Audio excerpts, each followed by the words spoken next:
In this lesson, we'll look at how replication works. Replication is the process of sending updates made to Active Directory objects in one domain controller to other domain controllers in the network.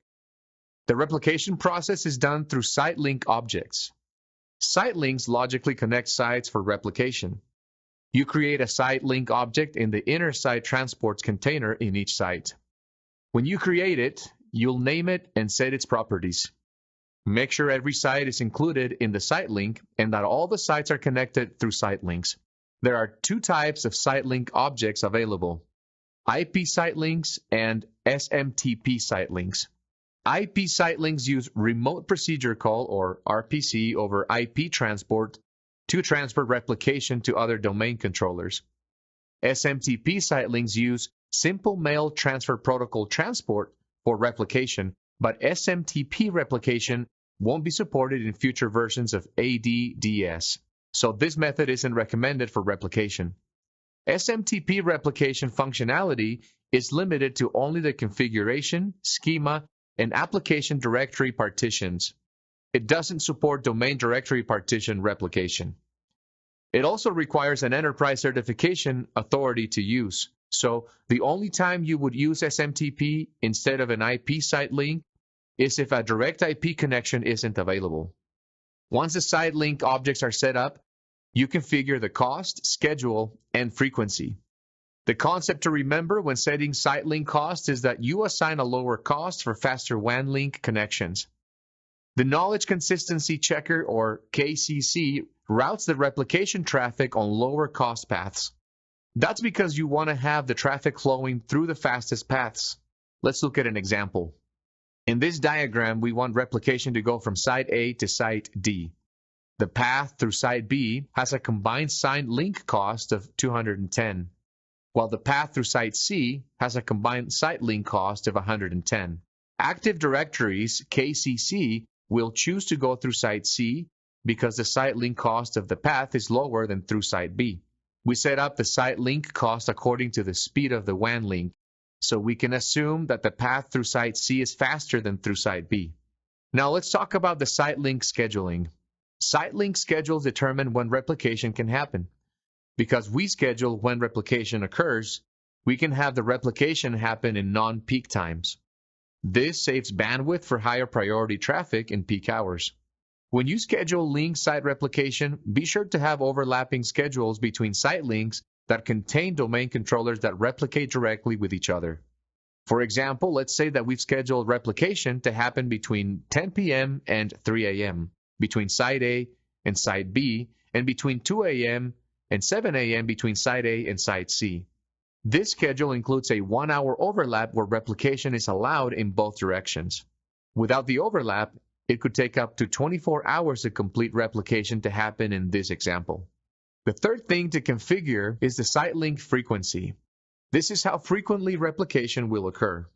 The default interval is 180 minutes or 3 hours. You can set it to as small as 15-minute intervals or as large as 7-day intervals. The smaller the interval, the lower the latency.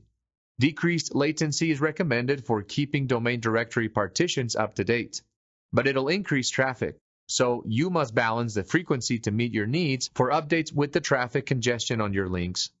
In addition to site link objects, there are site link bridges. A site link bridge automatically connects sites that aren't directly connected. Each site in the bridge must be connected to a shared site. This bridge can be made because all site links are transitive by default. In this example, we have site A connected to site B with a cost of 10. Site A is also connected to site C, and the cost is 10. Even though site B and site C are directly connected, the KCC creates a site link bridge with a cost of 20. The cost comes from the combined cost of the AB and AC site link costs. It's recommended that you let KCC create site link bridges for you and to allow replication to happen in this way. There are a couple of exceptions to this. The first is when the IP network isn't fully routed. The second is when you need to control the path of replication. To take control of the replication flow, you disable the value called Bridge All Site Links. This will make all site links non-transitive. You can then create site link bridges in the way that works for your network. There are two potential situations where you need to control the replication flow. The first is in a hub and spoke topology where you need to control replication failover. In this example, the solid lines are site links and the dotted lines are the site link bridges. With the abundance of site link bridges in this topology, there is considerable potential for too much replication traffic. The second situation is when you have two domain controllers in the same domain, but in two different sites that are allowed to communicate with each other only through a firewall. In this situation, you can disable bridge all site links and make site link bridges for the sites on the same side of the firewall. Another important concept to remember is that there are two types of replication. There is replication within a site called Intra-Site replication, and there is replication between sites called Inter-Site replication. The Knowledge Consistency Checker, or KCC, creates the flow for replication within the sites. It assigns one DC in each site to act as a bridgehead server to send or receive replication updates for the site.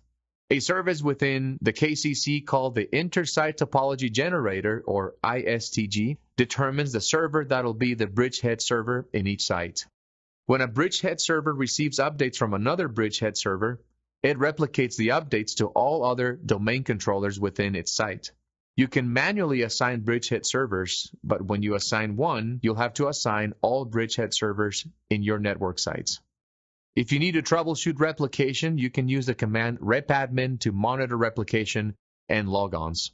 You can use repadmin/syncall to force all domain controllers to replicate with all other domain controllers. And finally, you can use repadmin/showrepl to verify that replication occurred.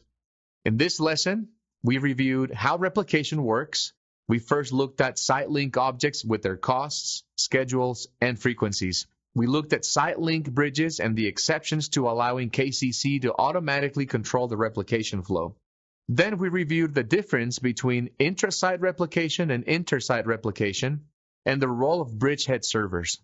We finished this lesson by sharing some important commands for troubleshooting the replication process. In most cases, replication will happen by default. But when you have a unique situation or when something isn't functioning properly, these tools can help you get your replication process going again.